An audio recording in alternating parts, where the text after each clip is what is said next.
A U.S. appeals court has ruled that most tariffs issued by U.S. President Trump are illegal, setting up a potential legal showdown. The ruling affects Trump's reciprocal tariffs imposed on most countries around the world, as well as other tariffs slapped on India, China, Mexico and Canada as well. In a 7-4 decision, the U.S. Court of Appeals for the Federal Circuit rejected Trump's argument that the tariffs were permitted under an Emergency Economic Powers Act, calling them invalid as contrary to law.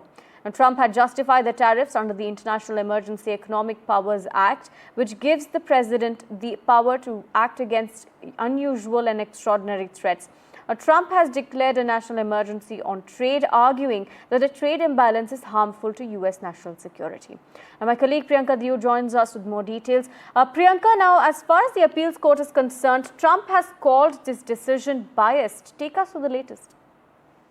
Now, we all know Donald Trump's strategy on tariffs has not been subtle, anything but subtle, right? It's bold. He's not apologized for them. It's unapologetic. It's rooted in one core belief, basically, that America should never be on the losing end of any deal, especially with countries that benefit from U.S. markets while striking bargains elsewhere. Now, to Donald Trump, this includes India, but in reality, India is also one of America's most strategic partners, economically as well as geopolitically. So it's a fellow democracy, it's a rising power, but also it's a country that in Trump's view has been getting too good of a deal, particularly when it comes to cheap Russian oil.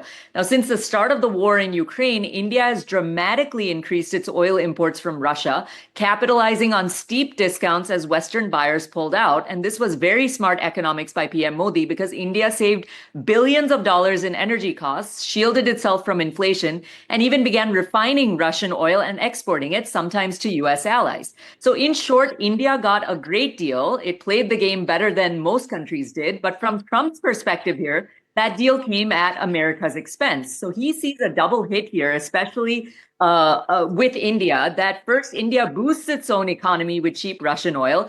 And second, Indian goods flow freely into American markets, tariff-free or low tariff, while India maintains very high, extremely high barriers on US exports to India. So Trump's response here, that's why we're seeing really high percentages and penalties for tariffs. We're seeing a lot of pressure and we're seeing Trump try to get leverage. So he doesn't oppose India here. He respects Modi, but he doesn't believe that friendship here exempts accountability, which is why he's saying that we need equal bargaining. It cannot be unfair, right? So if India wants access to the US economy and strategic tech, it should align with US interests and not play both sides. Now let's come to this judgment, right? The courts are striking down his tariffs. And this is, as you said, Aarti, under the International Emergency Economic Powers Act, saying that they exceed executive authority or presidential authority. But still, Trump is winning politically because the courts have not mandated the tariffs to stop. So he's going to continue putting pressure. And his narrative is very simple, that if you're buying cheap oil from Russia and selling your goods in our markets for very low tariff costs, we will tax your products until the rules are